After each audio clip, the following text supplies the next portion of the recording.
tinokuchingamidzai kuchechi yeChrist Embassy yepamhepo yatinoita muchishona. Iko zvino hapachina chikonzero chokupedza svondo rose usina kupinda chechi, nokuti painopindwa unenge usipo, kuda wakanga uri kubasa pakaenda vamwe kuchechi, kuda wakanga uri parwendo, kuda chechi yeChrist Embassy haisati yakuwanikwa kwaunogara, kana kuti unofarira hako kudzidza shoko raMwari nechishona. Ino ndiyo yave chechi yako. Chipinda tinamati.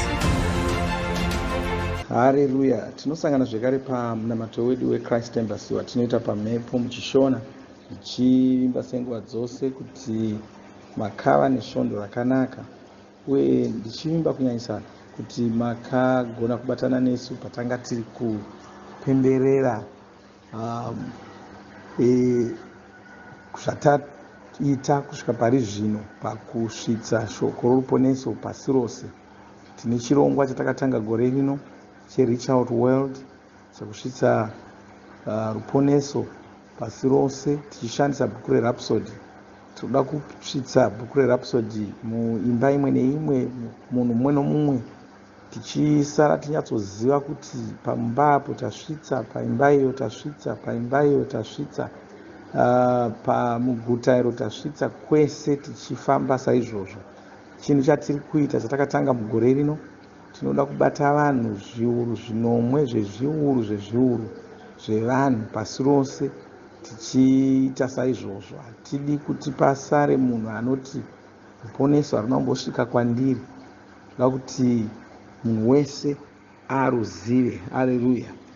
Asi ndinoda kuti makorokoto zvekare tava mumwedzi wagunyana, makorokoto mwedzi watakabuda wanga uri mwedzi wedu wekufungisisa, tichigara fungisisa pamusoro peshoko raMwari, tichigara pfungwa dzedu dziri pariri, uye shoko iro richigarawo riri mupfungwa dzedu.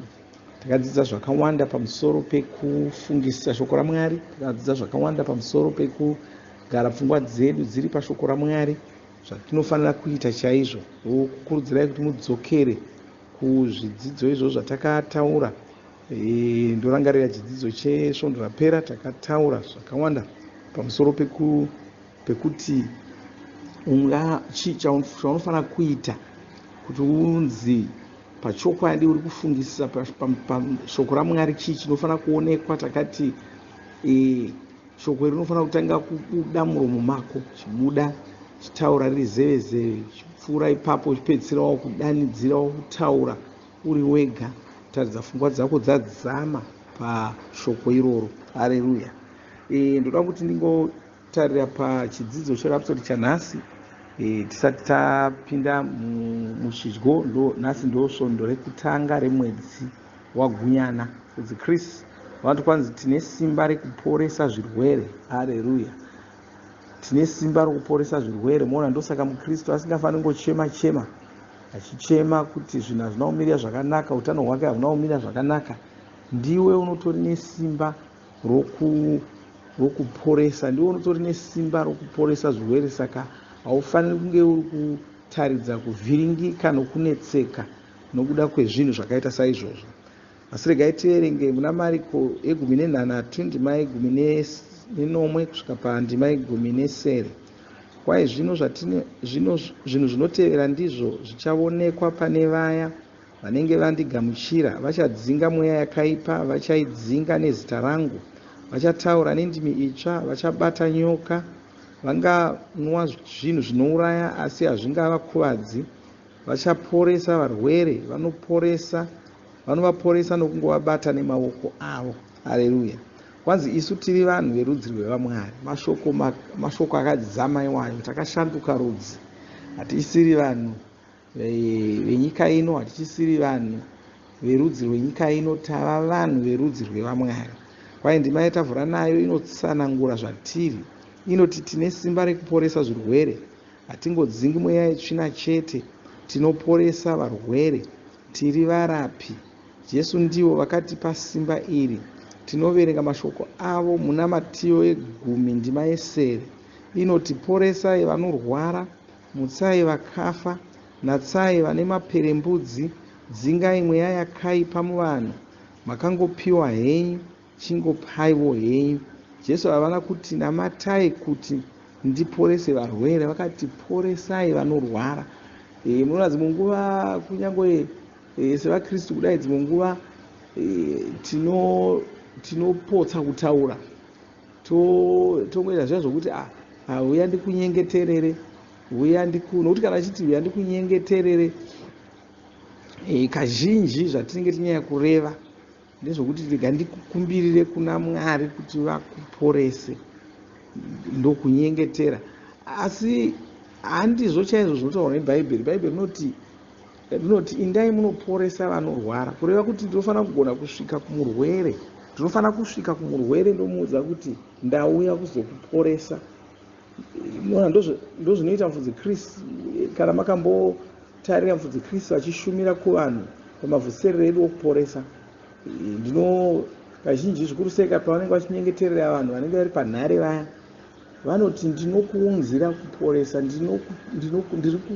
ndauya kuzokuporesa. Ndo matauriro avanoita, ndinokuunzira kuporesa, ndauya kuzokuporesa, ndinokuporesa muzita raJesu. Ndo matauriro avanoita, nokuti ndo zvinotaura bhaibheri. Kuna vamwe vanofunga kuti tinenge tanyanya kuinda kuresa nenyaya yacho, tinenge taakuzviwanza. Hatisi kuzviwanza, ndo zvinotaura bhaibheri.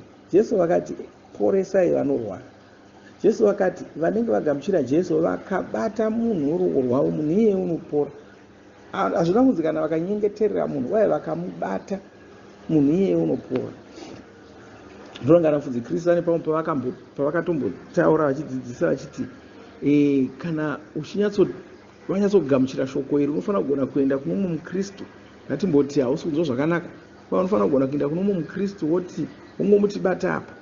Kwai chero mukristu iye asingazivi kuti zvii zvauri kumubatisa, ungomutibata apa, panorwadza pacho umutibata apa, shamwari bata apa. Obata, achibata kudaro obva kuti Mwari ndinokutendai ndatopora. Haleluya. Ndo zvinotaura bhaibheri. Unaona zvinhu zvinotinetsa nokuti vhiringa kana tikada kuzviita nemafungiro edu. Ngatingoita zvinhu nomutoo wazvo, nokutaurwa sokutaurwa kwazvinoita mubhaibheri. Tikazviita saizvozvo zvatopera, hatichasweri tichitsvaka zvimwe zvakawanda wanda. Asi tikada kuzvishonyorora kuti zvifambirane namafungiro edu isu, nokuti aya anenge atova mafungiro edu okuti regai namate kuna Mwari vakuporese, atovawo mafungiro edu aya. Mwari havana kutaura kudaro. Haleluya. Mwari havana kutaura kudaro, hatizvioni mubhaibheri. Jesu pachavo havana kumbosvumira vachidaro. Nhume dzaJesu hadzina kumboshumira dzichidaro. Iwe ndiwe wega wautotanga kuita saizvozvo. Saka poresa vanorwara, shinga kuita saizvozvo. Usanzwa seuri kuchinyura chimwe chinhu, usanzwa seuri kukanganisa chimwe chinhu. Haleluya. Usafunga saizvozvo. Haleluya. Saka kwanzi mashoko awo ndiwo ari muna Ruka 10:10, nokuti kwanzi Jesu havana kuti namatai kuti muporese varwere. Zvavakataura ndo zviri muna Ruka 10:10 inoti, asi ndakakupai simba rekufamba nepamusoro penyoka, nepamusoro pezvinyavada, nepamusoro pemasimba ose emuvengi. Hapana chinhu chichagona kukukuvadzai, kunyange chikaidza. Jesu vakati shandura rudzi, vakatiita vakuru kuna Satani. Satani uyu ndiye anounza zvirwere zvizhinji zvatinoona. Saka sei kune vakristu vanotambudzwa nezvirwere? Sei kune vakristu vanoshungurudzwa naSatani? Mapisarema e10:72 ndima 5 kusvika 9 inodavira mubvunzo uyu. Inoti havana chavanoziva, havana chavanonzwisisa, vanongofamba murima, nheyo dzose dzenyika dzinozungunuswa. Ndakati muri vaMwari, imi mose muri vanakomana vekumusoro-soro. Vakawanda havazivi shoko raMwari, saka havazivi kuti vane simba rekuporesa zvirwere. Havazivi kuti vakashanduka rudzi, vakava vanhu verudzi rwevaMwari. Jesu vane mashoko avakataura, tinoaverenga muna Johani 10:34 inoti, ndizvo zvakanyorwa 1 zviri mumurayiro wenyu unoti, ndakati muri vaMwari. Pita anosimbisa nyaya iyi, anoti tiri vanhu verudzi rwevamwari. Izvi ndizvo zvatinoverenga muna mutsamba yechipiri yaPita chitsauko chekutanga ndima yechina. Pauro anosimbisawo nyaya iyi. Tinoverenga mashoko ake muna vaRoma esere ndima ya34. Anoti takatokunda kare, saka zvirwere hazvifaniri kugara mumuviri mako, nokuti muviri wako wava kuraramiswa namuponesi Jesu. Mweya mutsvene wava kugara mukati mako. Mweya mutsvene ava vakatoita kuti muviri wako usagona kufa. Izvi ndizvo zvatinoverenga muna vaRoma yesere ndima ye11. Gamuchira chokwadi ichi, ndicho chaunofanira kushandisa pakurarama kwako. Haleluya! Mona simba reshoko raMwari unotanga uriona richishanda mukati muupenyu hwako kana uchinge wagamuchira zvinotaurwa neshoko raMwari. Bvuma kuti iwe wamuporesi pauri ipapo. Bvuma kuti waamurapi. Saka hazvinazvo zvinonyatsoreva kuti kana ukange warwara woti ndakumhanya kuna chiremba somunhu apererwa. Haugoni kupererwa. Iwe ndiwe ungatorapa vana chiremba. Haleluya!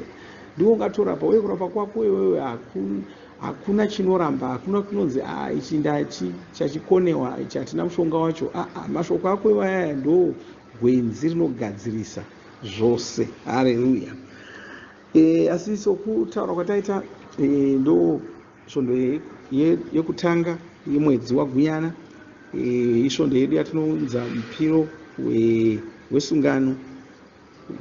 Tiye zvekare isvondo ndio svondo yatinodya chidyo. Saka toda kuti tisvike panguva iyoyo ko zvino tidye chidyo.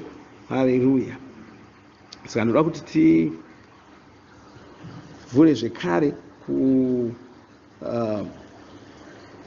tsamba yokutanga kuvakorinde.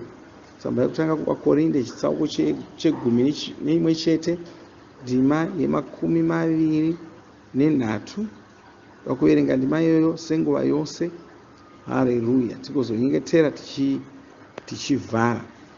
Kwanzi nokuti ini ndakagamuchira kuna She icho chandakakupaiwo, kuti She Jesu nousiku hwaakapandukirwa wakatora chingwa, akati avonga akachimedura, akati ichi ndiwo muviri wangu unomedurirwa imi, itai izvi muchindirangarira. Haleluya! Saka kuti titore chingwa ichocho tochiropafadza, tigochimedura pamwe chete, tigochidya. Ngaitinyengetere. Baba, ndoda kutendai nezita raJesu Kristu. Tinopa mbiri nekudzo kwamuri. Ndoda kutendai nokuda zvatakaitirwa naJesu pamuchinjikwa. Muviri wavo wakamedurirwa isu, vakafira isu kuti tigova vanhu verudzi rwavo. Muzita raJesu Kristu tinodya chingwa ichochi, tiri kupupura kuti tava nhengo dzomuviri waJesu. Tiri kupupura kuti tava rimwe remafupa aJesu. Muzita ramambo Jesu Kristu tinoropafadza chingwa ichochi patinochidya nezita raJesu. Amen. Haleluya! Ndokuti mutore chingwa ichocho, mochimedura, mochidya, todya pamwe chete.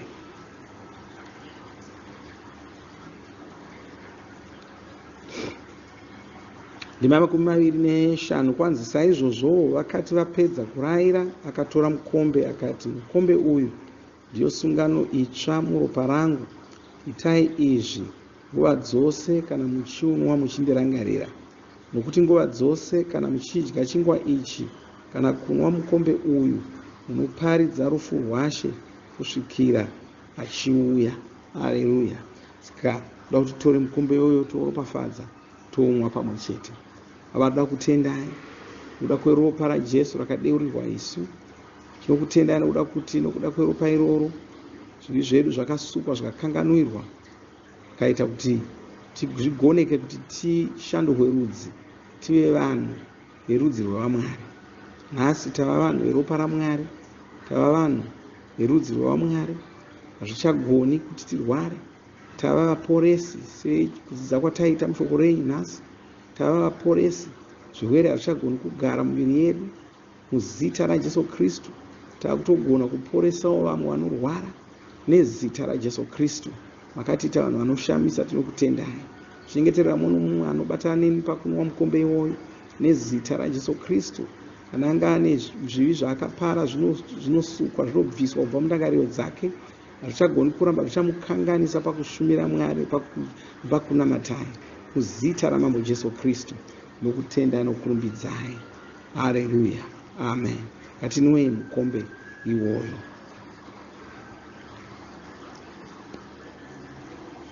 Haleluya. Ngaiti wotenda Mwari chinamata ndichitaura mashoko okuropafadzai. Baba, ndakutendai nezita raJesu Kristu. Tinokutendai nokuda chidzidzo chatava nacho pazuva ranhasi.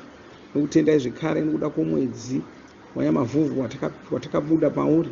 Tichikutendai nokuda kwomwedzi wagunyana watatanga iwoyo. Kunyengeterera munhu wese abatana neni pakunamata pazuva ranhasi nezita raJesu Kristu. Chirayira maropafadzo pamusoro poupenyu hwake.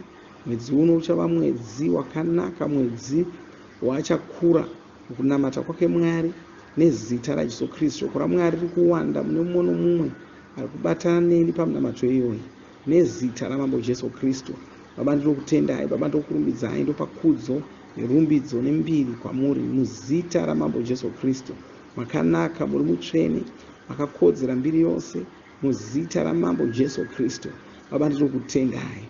Ndinonamatira muno mumwe asiri kunzwa zvakanaka iko zvino, ndinomuporesa ariko ari ikoko muzita raJesu Kristu. Muchirayira zvirwere kuti zvibve pamuviri wake, zvibve munyama yake muzita raJesu Kristu. Mitezo yose isina kumira zvakanaka, isiri kushanda zvakanaka, ndinoirayira kuti itange kushanda zvakanaka muzita raJesu Kristu. Makumbo sina kutwasuka, ndinoatwasura iko zvino nezita raJesu Kristu. Baba, ndinokutendai. Haleluya, amen. Haleluya. Zvakanaka, maita zvenyu. Mwari wakuropafadzei. Muchava nomwedzi wagunyana wakanaka, uye ndokukurudzirai kuti murambe munesu, muchifamba pamwe chete nesu pazvidzidzo zvese zvatinenge tinazvo. Haleluya. Mwari wakuropafadzei. Amen.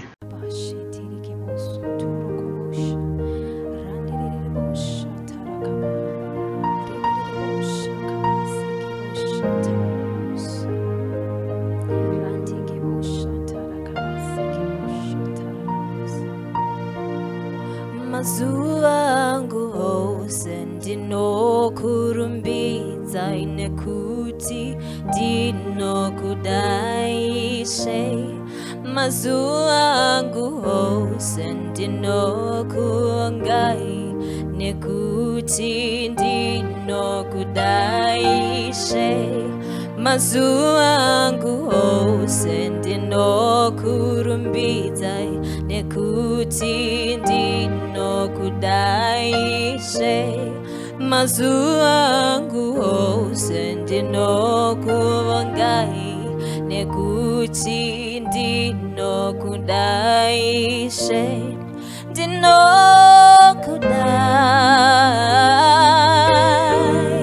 ndinokudaishe, ndinokudai, ndinokudaishe, ndinokudai, ndinokudaishe, ndinokudai, ndinokudaishe. Mazuva angu ose ndoraramira imi,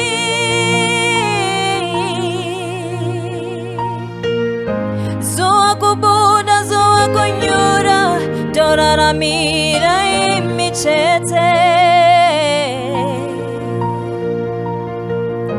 Mazuva angu ose ndoraramira imi,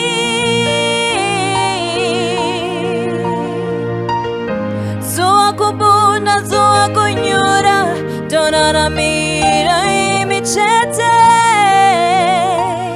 Ndinokudai, ndinokudaishe.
ndinokudai, ndinokudai,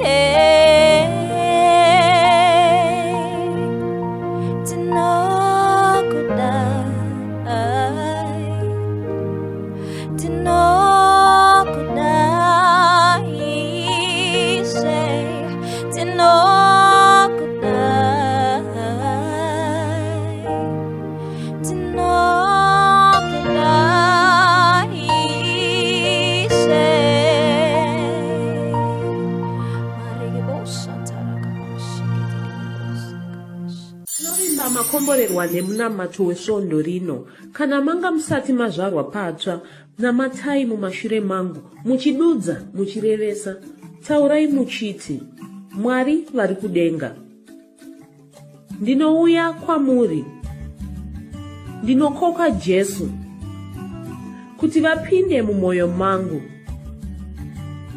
Ndinokumbira kuti Jesu vatonge upenyu hwangu. Ndinopupura kuti Jesu ndivo vavaishe wangu. Saka ndinogamuchira upenyu usingaperi mumweya mangu. Ndazvarwa patsva, ndava chisikwa chitsva. Ndinokutendai. Amen. Makorokoto mazvarwa patsva, tinokugamuchirai muchechi yeChrist Embassy. Titumirei zita renyu nekwamunogara. Munogona kutumira iri SMS kana WhatsApp pa 0772 215 kana kutuma tsamba pa shonaror@gmail.com. Muchida kupa mpiro yenyu neEcocash, rovai namba *151*2*5*58225# motevera zvinenge zviri kutaurwa neEcocash ipapo. Kana muine nhare dzemazuva ano, munogona kushandisa KingsPay kupa mpiro yenyu. Shandisai kodi inoti TNIOG nemavara makuru. Tinoda kukuzivisai zvinotevera. Tinokurudzira kuti musadarikwe nezvidzidzo zveRhapsody. Zvidzidzei kuti shoko riwande mamuri, mugone kumirisana nezvinhu zvinonetsa muupenyu. Tinodavo kuzivisa vane nhare dzeEconet kuti *205# vava kugona kuwana Rhapsody panhare dzenyu kunyangwe musina WhatsApp. Rovai nhare idzi muwane Rhapsody panhare dzenyu zuva rimwe nerimwe. Munorova *205#, mosarudza daily devotional. Subscribe, shona Rhapsody muchishona.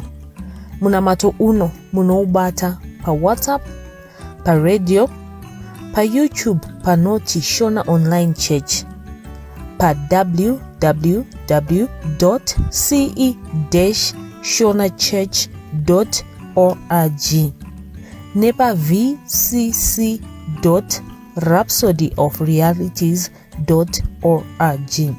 Tinokumbira mutizivise kana muri kutibata pane imwe yenzvimbo idzi. Kana pari pa internet, munogona kunyoresa muchiti pazita renyu. Kana pari pa WhatsApp, tinyorerei tigopota tichikutumirai zvimwe zvidzidzo, kana kutitumira SMS pa 0772 166 928. Ivai nesvondo rakanaka.